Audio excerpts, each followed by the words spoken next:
Hello hi అందరికీ నమస్కారం. My name is Ram. Welcome to white paper news. ఈ రోజు హైడ్రా రంగనాథ్ గారిని ఉద్యోగాల నుంచి తొలగించాలి, లేకపోతే అతను వేరే డిపార్ట్మెంట్ కి ట్రాన్స్ఫర్ చేయాలి అనేసి హైకోర్టు సీరియస్ అయింది. హైకోర్టు సిఎస్ కి అయితే ఒక లేఖనైతే పంపించింది. అసలు ఇది ఎందుకు జరిగింది, హైడ్రా రంగనాథ్ గారి మీద హైకోర్టు ఎందుకు అంత సీరియస్ గా ఉంది అనే దాని మీద పూర్తి వివరణ ఇద్దాం అనుకుంటున్నామండి. అయితే ఇక్కడ మనకి చెప్పవలసింది అసలు హైడ్రా ఎలా పుట్టిందని చెప్తే పూర్తిగా దాని యొక్క వివరణ మీకు తెలుస్తుంది. హైడ్రా పుట్టడానికి కారణం బీఆర్ఎస్ ఓడిపోయి ఇప్పుడు కాంగ్రెస్ గవర్నమెంట్ అధికారంలోకి రావడం, అలాగే సీఎం రేవంత్ రెడ్డి గారు అధికారంలోకి రావడం. సీఎం రేవంత్ రెడ్డి గారు అధికారంలో రాకముందు అతను ఎంపీగాను ఎమ్మెల్యేగా ఉన్నప్పుడు మాత్రం అతను రియల్ ఎస్టేట్ వ్యాపారి అనేసి ఇప్పటికి బీఆర్ఎస్ అయితే మాత్రం మాట్లాడుతూ ఉంటుంది. అలాంటి సమయంలో ఇప్పుడు చాలా వరకు బీఆర్ఎస్ నాయకులు హైదరాబాద్ లో చాలా వరకు రియల్ ఎస్టేట్ వ్యాపారం చేసుకుంటారు. ఆ రియల్ ఎస్టేట్ వ్యాపారంలో చాలా వరకు బీఆర్ఎస్ పెద్దలు ఎవరైతే ఉన్నారో చాలా చెరువుల్ని నల్లాల్ని కబ్జా చేసి దాని మీద అయితే వాళ్ళు బిల్డింగ్స్ కట్టి అమ్ముతున్నారు. అది పూర్తిగా ఆంధ్ర వాళ్ళకి అమ్ముతున్నారా లేకపోతే తెలంగాణ యువతకు అమ్ముతున్నారా పక్కన పెట్టేస్తే అమ్ముతున్నారు. రేపొద్దు ఈ ప్రాబ్లం వస్తే ఆ ప్రాబ్లం కూడా రెక్టిఫై చేసుకోవడానికి లేకపోతే కోర్టు ముందు వాళ్ళు ప్రూవ్ చేసుకోవడానికి ఈ పేద ప్రజల్ని ఆ బిల్డింగ్స్ ముందు పాకలేసుకుని వాళ్ళని ఆ బిల్డింగ్స్ లో పనుల కింద వాడుకునే విధంగా అయితే మాత్రం చేస్తున్నారు అనేసి కాంగ్రెస్ ప్రభుత్వం లేకపోతే రేవంత్ రెడ్డి గారి మాటల్లో చాలాసార్లు సందర్భాల్లో మనం విన్నాం. ఇది మీకు అర్థమైంది కదా. దీనివల్ల రేవంత్ రెడ్డి గారు ఇప్పుడు అతను రియల్ ఎస్టేట్ ని బాగా బిల్డ్ చేసుకోవాలంటే బీఆర్ఎస్ కట్టిన బిల్డింగ్స్ లోకి ఎవరు కూడా కొనుక్కోకూడదు.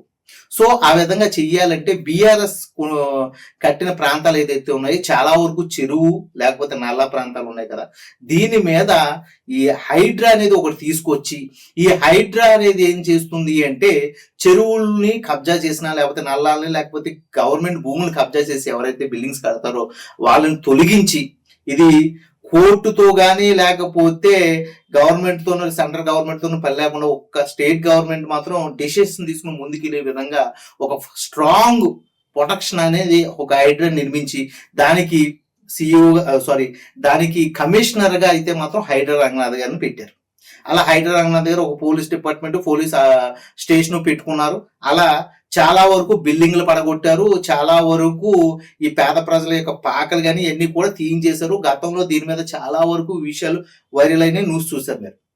అయితే ఇందులో హైడ్రా ఏదైతే ఉందో హైడ్రా మీద విమర్శలు కూడా చాలా వచ్చినాయి. అదేంటంటే ఓల్డ్ సిటీని కానీ లేకపోతే ఫాతిమా కాలేజీని కానీ లేకపోతే మల్లారెడ్డి గారి యొక్క కొన్ని కాలేజెస్ ని కానీ తొలగించలేకపోయింది, పెద్దలకు కొమ్ము కాసే విధంగా హైడ్రా ఉంది అనేసి కాంగ్రెస్ లో ఉన్న చాలా మంది పెద్దలు మాట్లాడారు. ముఖ్యంగా దానం నాగేంద్ర గారు కూడా మాట్లాడారు. అలా బీఆర్ఎస్ ప్రభుత్వం కూడా బీఆర్ఎస్ కి సంబంధించిన నాయకులు కూడా మాట్లాడారు. అలా బీజేపీకి సంబంధించిన కొంతమంది నాయకులు కూడా మాట్లాడారు. ఇదంతా మీరు చూసిన విషయం. బట్ ఇక్కడ కొత్తగా వచ్చిన విషయం ఏంటంటే జనవరి నెలలో మల్కాజిగిరి ప్రాంతంలో ఉన్న లోతుగుంటారి ఏరియాలో 40 ఎకరాల ప్రైవేటీ భూమి ఏదైతే ఉందో ఆ ప్రైవేటీ భూమిని హైడ్రా అధికారులు లేకపోతే డైరెక్టర్ రంగనాథ్ గారే బెదిరించి అక్కడ కన్స్ట్రక్షన్ అవ్వకుండా ఆపాలని ట్రై చేశారంట. దీని మీద ఆ ప్రైవేట్ యజమాని ఎవరైతే ఉన్నారో అతను కోర్టుని ఆశ్రయించి కోర్టు నుంచి ఉత్తర్వులు తెచ్చుకున్నాడు. ఆ ఉత్తర్వులు రంగనాథ్ గారు చూపించిన తర్వాత రంగనాథ్ గారు అయితే ఒకసారి వెనక తగ్గారు. మళ్ళీ రంగనాథ్ గారు బెదిరిస్తే మళ్ళీ అతను కోర్టుని ఆశ్రయించడం, ఆ కోర్టు అయితే మాత్రం చాలా ఈసారి సీరియస్ అయ్యి రంగనాథ్ ఇంకొకసారి ఇలా బిహేవ్ చేస్తే మాత్రం ఊరుకో, హైడ్రా అనేది ఓన్లీ గవర్నమెంట్ కి సంబంధించిన ప్రాపర్టీస్ ని కాపాడడానికి ఉంది, ప్రైవేట్ కి సంబంధించిన ప్రాపర్టీస్ విషయంలో మీరెందుకు తల దూరుస్తున్నారు అనేసి కోర్టు చాలా సీరియస్ అయింది. ఆ సీరియస్ అయినా కూడా రంగనాథ్ గారు కోర్టును క్షమాపణ అడగడం, మళ్ళీ నేను వెళ్ళనని చెప్పడం, అదంతా జరిగిన తర్వాత గత 10 రోజుల క్రితం హైడ్రా మళ్ళీ వెళ్ళి అక్కడైతే మాత్రం ఆక్యుపై చేసింది, అక్కడ కన్స్ట్రక్షన్ అవ్వకుండా ఆపింది. దీని మీద ఆ ప్రైవేట్ వ్యక్తి ఎవరైతే ఉన్నాడో అతను కోర్టును ఆశ్రయించాడు. ఈసారి హైడ్రా కోర్టుకి ఇచ్చిన వివరణ ఏంటి అంటే అక్కడ చారిత్రాత్మక రాళ్లు ఉన్నాయని, అంటే ఏంటంటే కొండ రాళ్ళు ఏదైతే ఉన్నాయో అవి చారిత్రాత్మక రాళ్ళు అని, ఆ రాళ్ళను తొలగించడం అనేది మన ఆర్కిటెక్చరింగ్ డిపార్ట్మెంట్ ఏదైతే ఉందో మన దేశానికి సంబంధించిన ట్రెడిషనల్ ఏదైతే ఉందో అది మిస్ అవుతుందని, సో అందుకని మేము ఆ ల్యాండ్ని అయితే మాత్రం ఈ కన్స్ట్రక్షన్ అవ్వకుండా ఆపేయమనేసి వివరణ ఇస్తే దాని మీద హైకోర్టు సీరియస్ అయ్యి ఇంకోసారి కనుక నువ్వు అక్కడికి వెళ్తే రంగనాథ్ లేకపోతే ఇప్పుడు ఉన్న కాంగ్రెస్ గవర్నమెంట్ మీదకి మేము ఆర్మీని పిలవాల్సి వస్తుంది, హైడ్రాను తొలగించే విధంగా ఆర్మీని పిలిచి ఆర్మీతో మీ హైడ్రాన్ అయితే రిమూవ్ చేయిస్తామంటూ చాలా సీరియస్ వార్నింగ్ ఇచ్చారు.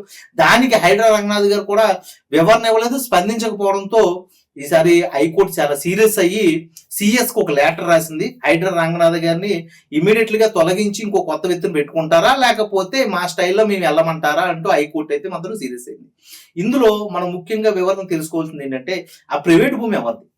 దీని మీద మాకు వచ్చి భిన్న కథనాలు ఏంటంటే, అది బీఆర్ఎస్ సంబంధించిన కొంతమంది రాజకీయ పెద్దలదని, దాంట్లో బీజేపీ హస్తం కూడా ఉందనేసి, అది ఇప్పుడు ఆ బిల్డింగ్స్ కడితే ఖచ్చితంగా అక్కడ చాలా కన్స్ట్రక్షన్ డిమాండ్ ఉంది కాబట్టి ఆ బిల్డింగ్స్ కి వెళ్తాయి అనేసి సీఎం రేవంత్ రెడ్డి గారికి అది ఇష్టం లేక, లేకపోతే సీఎం రేవంత్ రెడ్డి గారే కాదు, ఏ1 మినిస్టర్ ఒకరు ఉన్నారు కాంగ్రెస్ లో, అతనికి ఇష్టం లేక అక్కడ ఉన్న స్థలం వేరే స్థలంలో కట్టి కన్స్ట్రక్షన్స్ ఆగిపోతాయి అనేసి కావాలని హైడ్రాని అక్రమంగా వాడుతున్నారనేసి టీ న్యూస్ లోనో లేకపోతే బీఆర్ఎస్ గవర్నమెంట్, అది బీఆర్ఎస్ సంబంధించిన న్యూస్ లో అంటే రాజకీయ పెద్దల నుంచి అయితే మాత్రం ఒక సమాచారం అయితే సోషల్ మీడియాలో సర్క్యులేట్ చేస్తున్నారు. ఇది ఒక విషయం అయితే, ఇక్కడ ఇంకో విషయం తెలుసుకోవాల్సింది ఏంటంటే, ఈ హైడ్రా వల్ల పూర్తిగా హైదరాబాద్ లో ఈ స్టేట్ అయితే పడిపోయింది, అది వాస్తవం అనేసి చాలా ఆర్టికల్స్ సోషల్ మీడియా అయితే చెప్తుంది. ఇందులో భాగంగా నిన్న ఒక గవర్నమెంట్ అంటే కాంగ్రెస్ గవర్నమెంట్ ఒక కొత్త విధానాన్ని తీసుకొచ్చింది. అదేంటంటే సెకండ్ హ్యాండ్ బిల్డింగ్స్ అమ్మకూడదు. ఎందుకు అంటే, ఇప్పుడు ఈ హైడ్రాను ఉపయోగించుకుని రియల్ ఎస్టేట్ వ్యాపారం చేస్తున్న కాంగ్రెస్ పెద్దలు ఎవరైతే ఉన్నారో వాళ్ళు కట్టిన బిల్డింగ్స్ అయితే అమ్ముడు పోవట్లేదు అంట. ఎందుకు అంటే, హైడ్రా వల్ల ఎప్పుడు ఏ బిల్డింగ్ కూల్ చేస్తారో అని భయపడుతున్న వ్యక్తులు ఎవరైతే ఉన్నారో ఆ జనం బీఆర్ఎస్ కట్టిన బిల్డింగ్లు కొత్త బిల్డింగ్లు కొనడం లేదు, అలాగే కాంగ్రెస్ కట్టిన కొత్త బిల్డింగ్లు కొనడం లేదు. ఎందుకంటే రాబోయే రోజులు ఈ కూల్ చేస్తే మనకి ఇల్లు లేకుండా పోతాము. ఓకే, ఎందుకంటే ఒకవేళ బీఆర్ఎస్ పార్టీ వచ్చినా కూడా ఈ హైడ్రాన్ కంటిన్యూ చేసి కాంగ్రెస్ కి సంబంధించిన రాజకీయ నాయకులు కట్టిన బిల్డింగ్స్ ఏదైతే ఉన్నాయో అవి కూల్ చేస్తారేమో. దానివల్ల మనం మళ్ళీ నిరక్షరాస్యులు అయిపోతాం, లేకపోతే నిర్మానుష వ్యక్తులు అయిపోతాం, లేకపోతే ఇల్లు లేని వాళ్ళం అయిపోతాము అనే విధంగా వాళ్ళైతే ఆలోచించుకుని పూర్తిగా కొత్త బిల్డింగ్స్ కొనకుండా సెకండ్ హ్యాండ్స్ లో బిల్డింగ్లు కొనుక్కుంటున్నారు, లేకపోతే అపార్ట్మెంట్స్ కొనుక్కుంటున్నారు అనే విషయం మీద అది ఇప్పుడు స్టేట్ గవర్నమెంట్ లో ఉన్న కాంగ్రెస్ గవర్నమెంట్ అయితే మాత్రం ఫోకస్ చేసింది. దానివల్ల ఒక కొత్త ఆర్టికల్ తీసుకొచ్చింది. అది 22A అంటే 22/A అనేది ఒక ఆర్టికల్ తీసుకొచ్చింది. ఈ ఆర్టికల్ చట్టం ప్రకారం 90s లో కట్టిన బిల్డింగ్స్ ఏదైతే ఉన్నాయో అవి బిల్డింగ్స్ సెకండ్ రీసేల్ కి అయితే మాత్రం అర్హత లేని బిల్డింగ్స్ అవి దాని మీద కొత్త ఆర్టికల్ తీసుకొచ్చి ఈ బిల్డింగ్స్ ఎవరైనా కొంటుంటే మాత్రం వీటి మీద రిజిస్ట్రేషన్ చేయకూడదు అని మరి అది రూల్స్ పాస్ చేశారు. ఇది ఎంతవరకు సమంజసం అర్థం కావట్లేదు. ఇది అసలు మరి దీన్ని కోర్టు ఎలా తీసుకుంటుందో, అలా ఈ బిల్డింగ్లు అమ్మకూడదు కొనకూడదు అంటే ఒక ప్రాపర్టీ ఏదైతే ఉందో అది అమ్ముకుని ఏదైనా ఒక వ్యక్తి కూతురు పెళ్లి చేసుకోవచ్చు, లేకపోతే తన హాస్పిటల్ ఏదైనా ప్రాబ్లం ఉంటే దాన్ని సార్ట్అవుట్ చేసుకోవచ్చు. మరి సడన్ గా ఈ ఆర్టికల్ తీసుకురావడం వల్ల అతను ప్రాపర్టీ అమ్ముకుని తన ఫ్యామిలీ కష్టాలు తీర్చుకోలేని పరిస్థితికి రావచ్చు అనేసి అక్కడ ఉన్న జనం లేకపోతే సోషల్ మీడియా గట్టిగా ట్రోల్ అయితే చేస్తున్నారు. మరి దీని మీద సుప్రీంకోర్టుకో లేకపోతే హైకోర్టుకో మరి వెళ్లే విధంగా ఉన్నారు. 22A అనేది ఏంటి అనేది పూర్తిగా అయితే మాత్రం పరిశీలనలోకి రావాలని కోరుకుంటున్నారు. ఇది హైడ్రా రంగనాథ్ గారి మీద వచ్చిన అతిపెద్ద ఎలిగేషన్స్. అలాగే హైడ్రా రంగనాథ్ గారి మీద చాలా నెగిటివ్ ఇంపాక్ట్ అయితే చూపించే విధంగా మరి ఈ హైకోర్టు యొక్క ఉత్తర్వులు అయితే ముందుకు తీసుకెళ్తున్నాయి. మరి దీని మీద మీరేమనుకుంటున్నారు మీ కామెంట్ రూపంలో తెలియజేయండి. మరో మంచి కంటెంట్ తో మీ ముందు ఉంటాను. అప్పటి వరకు సైన్ అవుట్ మీరు.